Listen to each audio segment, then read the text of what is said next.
back to my film and TV channel. We're all staying safe and well. Another episode of So Far So. We have a look at something that I can't binge watch. There's a lot of these. I love the old binge watchers, you know, but there's certain series we can't. We have to watch them in dribs and drabs, don't we? A little dripping the information through to us. And this one, I've managed to watch 5 of 9 episodes so far. I'd come out with this. I think most of the critics, I'm not a critic, I'm a member of the public, most of the critics I think got the first 4 to watch, so there's plenty of reviews out there. We can delve into those later on, but first of all I'm going to tell a little bit about it, a little bit about my views on it as well. And it's called Agatha All Along. Yes, 5 of 9 watched, and of course it's a 9 episode mini-series created by Jack Schaefer for the streaming service Disney Plus, based on the Marvel Comics character, of course, Agatha Harkness. Yes, old WandaVision, a spin-off indeed from WandaVision from 2021. Was it that long ago? The 11th television series in the Marvel Cinematic Universe, produced by Marvel, and the first to be released under its Marvel television label. There you go, marvellous, marvellous Marvel. Yeah, I was always a big DC fan, but I didn't mind Marvel, in fairness. What's it about? Well, 3 years after being trapped in the Tower of Westview, yes, that was an interesting place to be, wasn't it? In New Jersey, at the end of the miniseries WandaVision, the witch Agatha Harkness escapes with the help of a goth teen who wishes to face the trials of the legendary Witch's Road. Down, down, down the road. Yes, it's so bad, it's catchy.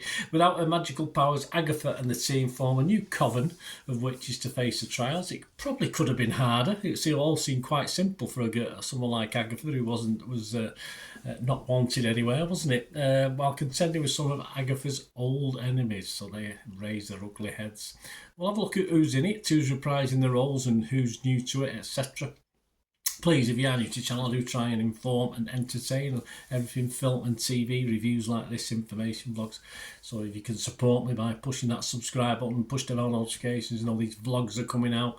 I also, if you check the channel, do stuff on Manchester City, my football team as well. So if you know anyone who's interested, if you're not yourself, give them a kick in my direction. But there's enough film and TV there to support the channel. We have memberships as well. We get immediate access to everything, plus a copy of scripts if you want them, stuff like that as well. So check that out, guys. Just let me know if you want to know what's going on with that. It's just 99p a month. That's great if you could do that. If you can just give us a like, it's wonderful. If you can look at the ads, that helps as well. That helps support the channel, just watching the ads or following the links in the ads if you're interested. I've done it myself, so there you go. And finally, just a quick word for my current sponsors, Piat 6505. They've got an eBay shop. They sell movie posters. I always have them in the background, switch and change them every now and then, from the 90s and the 2000s. So yeah, some great films, some great actors. Treat yourself to that. And they also do some rarer DVDs as well, classic Hollywood films and some foreign language films. So fill your boots, and if you do fancy anything on there, just mention me, just say Bernard sent you, and you'll get 10% off the cost of your order. So you get an extra 10% off as well. So just mention me, and as I said, my thanks to Piat 6505. If you're interested yourself, I'll put my socials up at the end of this, or you can contact me through YouTube, of course, and we can have a chat about that. But that's just ways to help support the channel if you like what you see. Much appreciated. Right, back to this series. It stars, of course, Kathryn Hahn, who starred and reprised the role as Agatha Harkness from WandaVision, of course. We've got the likes of Joe Locke, Deborah Jo Rupp, Aubrey Plaza, Sashir Zamata, Ali Ann, Okpokwazili, Patty Lupone, Maria Dizia, Paul Adelstein, and Miles Gutierrez Riley. There you go. So yeah, I wouldn't say I was word perfect on that one. This premiered on Disney Plus, as you'd expect, on September the 18th, 2024. We got 2 episodes to begin with, which I guess the first episode I found interested in a police procedural drama sort of style, which I thought was interesting considering what this ends up as. But there you go.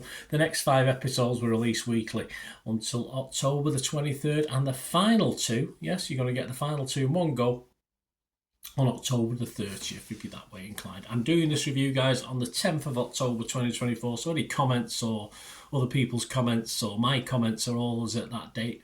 As I said, I've watched 5 episodes myself. Most of the critics who have commented have probably watched just as many. They would have watched the first 4, and I'm not too sure they've been given any more, so they might be like us, might have to watch it weekly.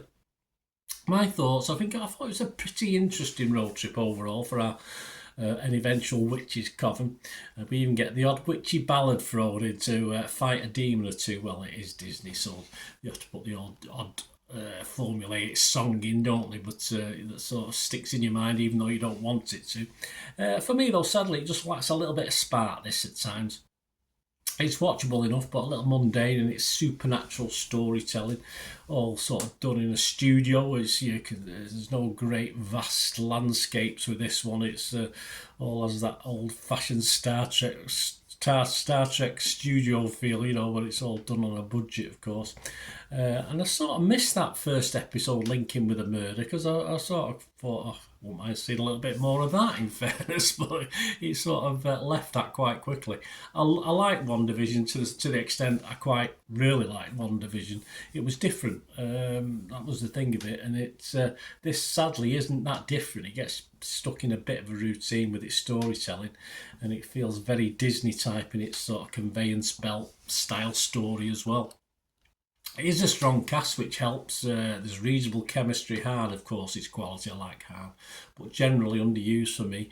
Most of the cast, including Han herself, and the humour. The humour didn't really work that much consistently. So I liked some of the action scenes, some of the set pieces were okay, but the humour wasn't really for me. There's still 4 episodes left, of course. I expect things to ramp up with a bit of a twist at the end of episode 5. But for me, overall, up to now, it's never much above the ordinary. The poster sort of read says a tagline, from the twisted minds that brought you WandaVision. I just wanted a little bit more twisted in this, and I not getting it up to now, up to episode 5. So my scores on this, as I say, based on 5 of 9 watched. I will be fresh on Rotten Tomatoes. I can't be totally rotten on it. I can't sit on the fence, can I? So I'll be fresh on it.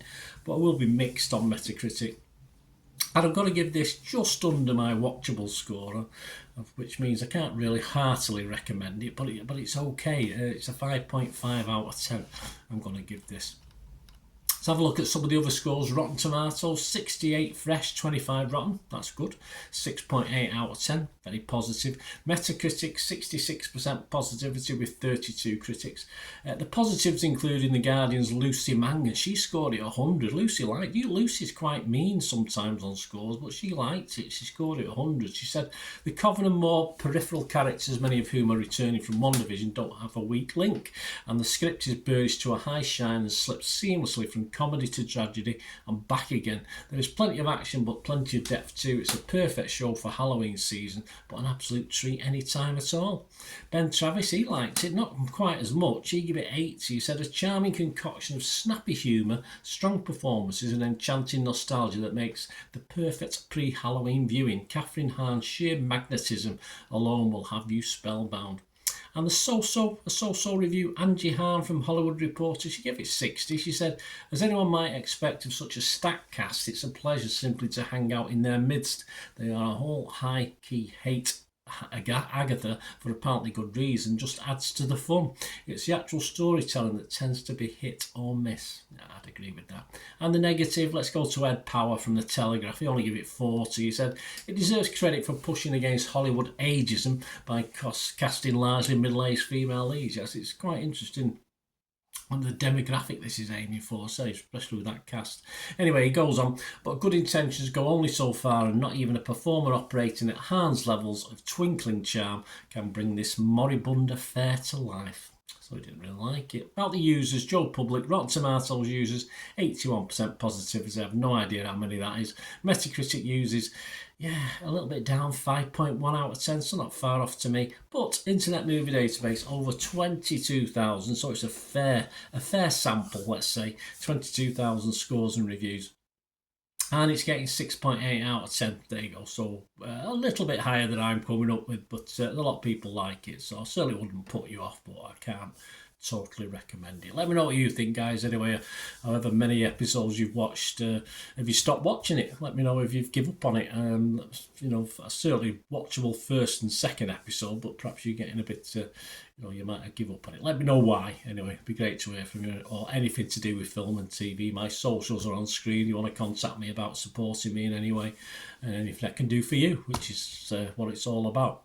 So let me know anyway, or about this or anything to do with film and TV. It's always nice to chat film and TV. Until we meet again, I'll never ask one thing, don't I? Please stay safe, everyone. Bye for now.